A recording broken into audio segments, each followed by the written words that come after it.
प्रयागराज महाकुंभ में पहुंचे रेल मंत्री अश्विनी वैष्णव के द्वारा भारत के प्रधानमंत्री नरेंद्र मोदी और यूपी के सीएम योगी आदित्यनाथ को दिया गया आयोजन की सफलता का श्रेय। आपको बताते चलें, यूपी के जनपद प्रयागराज महाकुंभ में रेल मंत्री अश्विनी वैष्णव रेलवे जंक्शन प्रयागराज पहुंचे। यहां पर रेल मंत्री अश्विनी वैष्णव ने विभागीय रेलवे अधिकारियों से की मुलाकात। रेल मंत्री अश्विनी वैष्णव ने महाकुंभ को बताया सामाजिक समरसता का प्रतीक। रेल मंत्री अश्विनी वैष्णव के द्वारा भारत के प्रधानमंत्री नरेंद्र मोदी और यूपी के सीएम योगी आदित्यनाथ को दिया गया आयोजन की सफलता का श्रेय।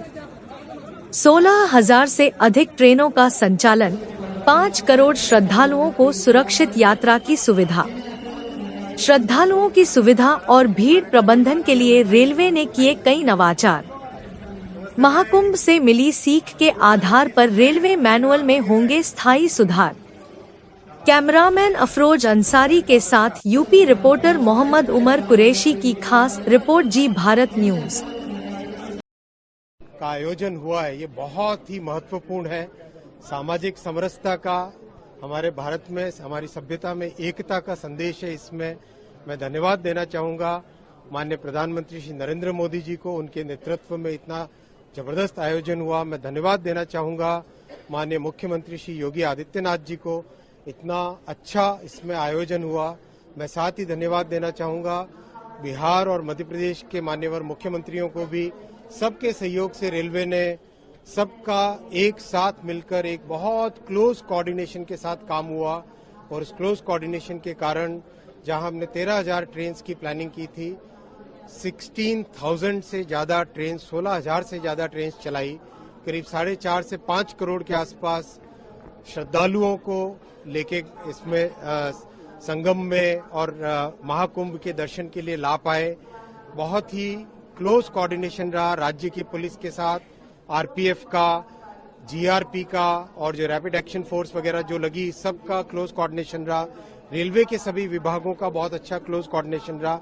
इस पूरे समागम में, इस पूरे महाआयोजन 45 दिनों में कोई एसेट, कभी कोई एक भी लोग को फेल नहीं हुआ, कहीं कोई एक भी दिक्कत नहीं आने दी। इस तरह की मेंटेनेंस की बहुत ध्यान रखा गया, और विशेष ध्यान रखा गया कि सब जगह श्रद्धालुओं को प्रधानमंत्री श्री नरेंद्र मोदी जी ने हमेशा हमको ये मार्गदर्शन दिया कि इसको आप क्राउड की तरह न समझें, श्रद्धालुओं की श्रद्धा को समझें, और श्रद्धालुओं की श्रद्धा और भक्ति में कैसे हम बढ़ा सके, उनको कैसे सहयोग कर सके, उस भावना के साथ काम करें। कई अच्छे इनोवेशंस हुए, जैसे खुसरो बाग का जो होल्डिंग एरिया बना, बहुत बड़ा इनोवेशन था। उसके कारण सर्ज क्राउड जब आया तो उसको मेंटेन करना आसान रहा। जिस तरह के होल्डिंग एरियाज बने, चाहे झूसी में हो, चाहे नैनी में हो, चाहे चौकी में हो, चाहे प्रयागराज जंक्शन में हो, चाहे प्रयाग स्टेशन में हो, उन सब के कारण, होल्डिंग एरियाज के कारण बहुत बेनिफिट मिला। आपस में विभिन्न सरकारों का और रेलवे का जो कोऑर्डिनेशन रहा, उसका भी बहुत लाभ मिला।